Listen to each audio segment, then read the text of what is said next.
Good afternoon. Big old beautiful Tuesday.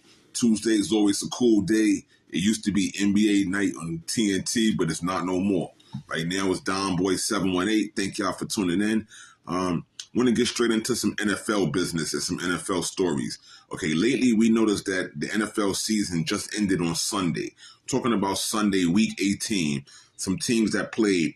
You had the Browns versus the Bengals, which Shadar Sanders and the team took home this win. You had the Saints and the Falcons. But first of all, back to the Browns and the Bengals. I want to say shout out and congratulations to Myles Garrett, because Myles Garrett, he became the single season sack king. He broke the record. It used to be 22 and a half, tied with Michael Strahan and I think TJ Watt. But Myles Garrett, he entered on Sunday, played the game, took a sack, and he's at 23 for the season, and that's pretty great. He is the new sack leader king now, getting to that quarterback and smashing him, busting him up. The game was stopped right after he caught the sack, which made a lot of Cincinnati Bengals fans and Cincinnati Bengals players a little frustrated or not happy because of the celebration. But it should be a celebration. They even stopped it when Drew Brees won his single season record for passing. And some people, they had a problem with that, especially like Jamar Chase. Jamar Chase says, well, he hoped that when he does the same thing, when he breaks the records, that he's going to be, out there to break, then he wants them to stop the game also and give him his recognition. And I say, hey, maybe they will. It's something about it. You have to celebrate it in the moment. So shout out to Myles Garrett and the Cleveland Browns for that. Hopefully next year they'll have a better record and Shador will be at quarterback. But moving on, Saints and Falcons. New Orleans Saints and Falcons, they played the Falcons. They won that last game. However, the Falcons still went on to do some things like let go Raheem Morris, the coach, because it was dissatisfactory after 2 years and they wanted to move on from there and to become a better team. Hopefully they'll get what they're asking for, but we'll see how Atlanta's going to work this out. I hope Raheem Morris lands on his feet and do good. The Packers and the Vikings, Green Bay Packers, they won this game. Titans and Jaguars. Jags, they won this game. Cowboys and Giants. The Giants took out the Cowboys 34-17. The Giants, they brought the pressure, did what they had to do, and they were also out there to prove a point that, okay, we're not stressing this draft pick a whole lot the way that everyone would like us to. We went from number 1 to now number 5. Number 5 is okay because we're still up there and we can get some good pieces that we need. We don't need a quarterback. We just need more addition to the offensive line, I think, and the Giants will be okay and good with that. The Cardinals versus the Rams, that was a cool game. Rams took over, got the win. Chiefs and Raiders, okay. Commanders and Eagles, Dolphins and Patriots. You saw that game there where the Patriots, they went on to do their thing with the record. But there's question about McDaniel on the Dolphins right now and his quarterback status. His coaching status. Will he still be able to hold that down? Because they're making changes around the league. Many different teams, they want to win now. And that's the thing about it. The Lions and the Bears. The Bears, Caleb Williams, show real poise, and these guys are really ready to go out there and make some moves. They are claiming the NFC North. Actually, they are doing great to handle their business, and they're at the top of things, and let's see what they do. The Chargers and the Broncos, the Jets and the Bills, pretty good game. But then with the Buccaneers, when the Buccaneers played with the Panthers, the Bucs may have won, but the Bucs still lost the NFC South. Thanks to the Carolina Panthers' good play, and Carolina is going to be doing their thing. But Baker Mayfield had 203 yards, 1 touchdown, and 1 interception in that game. Bryce Young, 24 for 25, 266 yards, and 2 touchdowns and 1 interception. It wasn't the worst. All right. But we know that Super Wild Card Weekend is this weekend, Saturday, Sunday, and Monday night. It's going to be very special. The Rams and the Panthers are going at it, number 1. And I think that Matthew Stafford and these guys on the Rams, Kyron Williams, these guys are going to be prepared. They're going to be hyped up and ready to go. You know, they don't want to take a loss at home to the Carolina Panthers, because the Carolina Panthers, these guys are bringing that fight, and these guys are pretty serious about it. I mean, Bryce Young and this team, they're happy to be making the playoffs for the first time in a long time.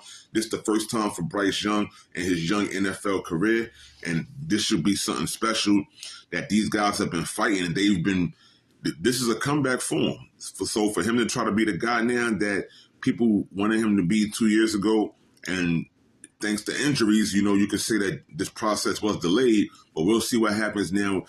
Him versus Matthew Stafford and their teams, and they have a pretty good defense on the Panthers. They're okay. These guys are good. Even though I think the Rams may pull this win off, you know, shout out to the Panthers for making it. Green Bay Packers versus the Chicago Bears.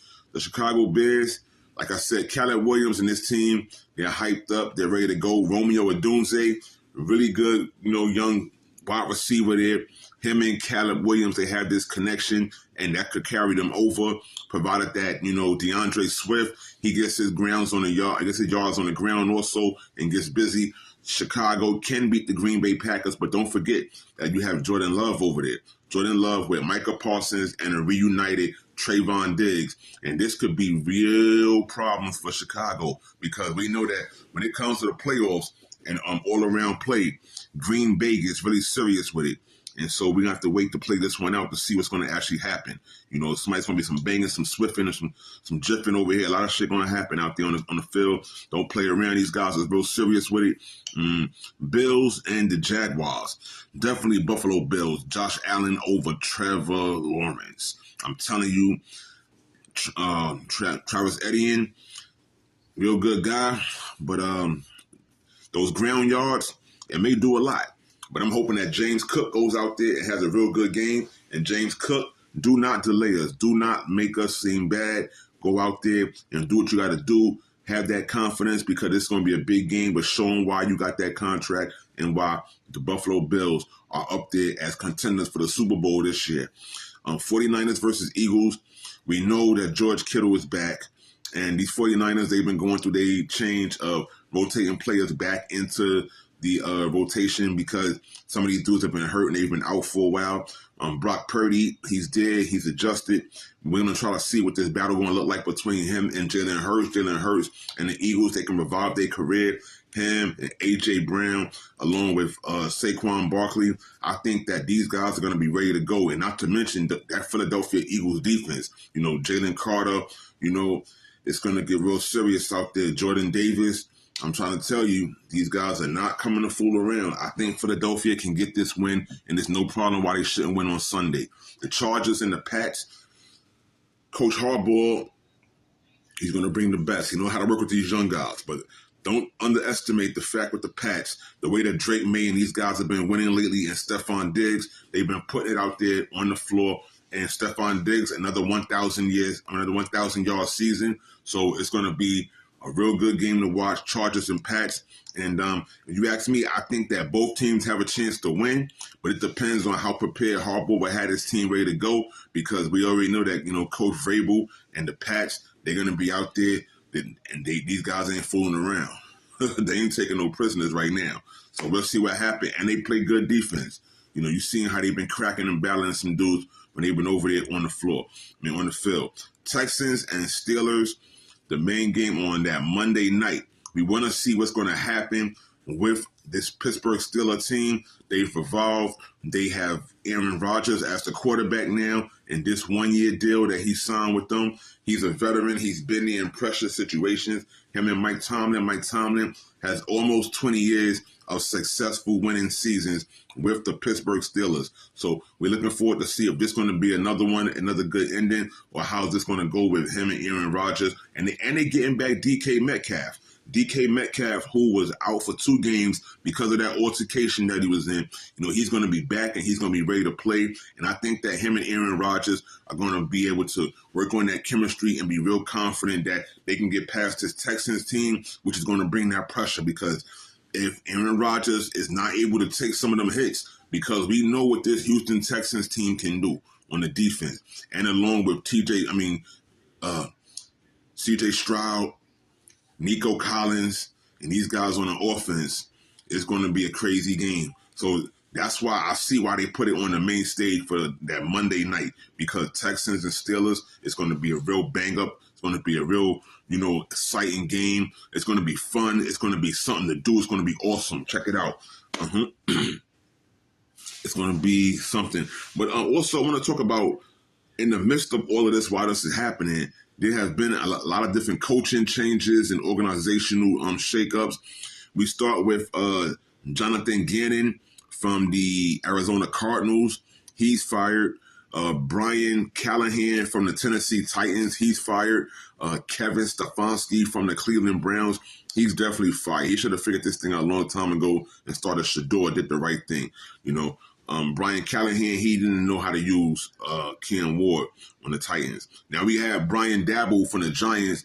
He's fired from vouching for people that you cannot develop, like Daniel Jones, and not getting his team to a winning position throughout all these years. He's been there 4 years. Now we're getting good players we have on the team, and he's overdoing it. He's peaking in the concussion protocol tents where Jackson Dart is at, getting help, and man, Brian Daboll, he'll probably land on his feet. Who knows? Maybe the guy meant good, but it didn't work out here with this New York Giants system. Raheem Morris, the Atlanta Falcons fire him. They're looking for somebody that can really operate and use the system that they have, the players that they have on this squad that are winners. You have you have Michael Penix Jr., you have guys like Kyle Pitts, you have Drake London, you have pieces that are there, and there are no results really being brought in that there should be. Pete Carroll of the Raiders, he's fired. He should land on his feet somehow or get better. Remember Pete Carroll when he was in college? He had Matt Leinart and Reggie Bush, 2 Heisman trophies right there, and a couple championships in college. Then he goes to the NFL, helps Russell Wilson win a championship at a rookie, as a rookie now. And so Pete Carroll, we know he could develop young players. So this way, it would have been good if he would have stayed there, but they didn't give him a chance after 1 year, because Pete Carroll's good with these young guys and developing these programs. Also, however, this was a stain on his career again, just like the New York Jets. Also, Eberflus was fired by the Dallas Cowboys. He was their defensive coordinator. He didn't have the pieces that he normally had, like Trayvon Diggs getting busy, Micah Parsons. That was definitely a huge blow to the system. So these guys, they wasn't winning as much, and so he's out of there because of that. And so, Jerry Jones, he's on a rampage to try to prove something now, because he don't know how much more time he got and what's happening out here in the league now. So the Dallas Cowboys, they want to be more relevant, but they still got Dak Prescott. I think it's been like 10, 11 years, over a decade, and no changes there. So something's got to give. We'll see what happens going into this offseason, and if any other new news, transpires or comes out into the open. Also, Cliff Kingsbury, the offensive coordinator over in Washington, he's parted ways with the Washington Commanders. He helped develop guys, Jaden Daniels, helped this young man as a rookie go as far as he did into the playoffs, and take this team on a real good run. And he knows how to work and develop, players and young guys especially, and get the program going in offense. So he'll probably land on his feet somewhere. Also, maybe one of these head coaching jobs or something like that that's open, because there are a few vacancies. So we'll see how that plays out.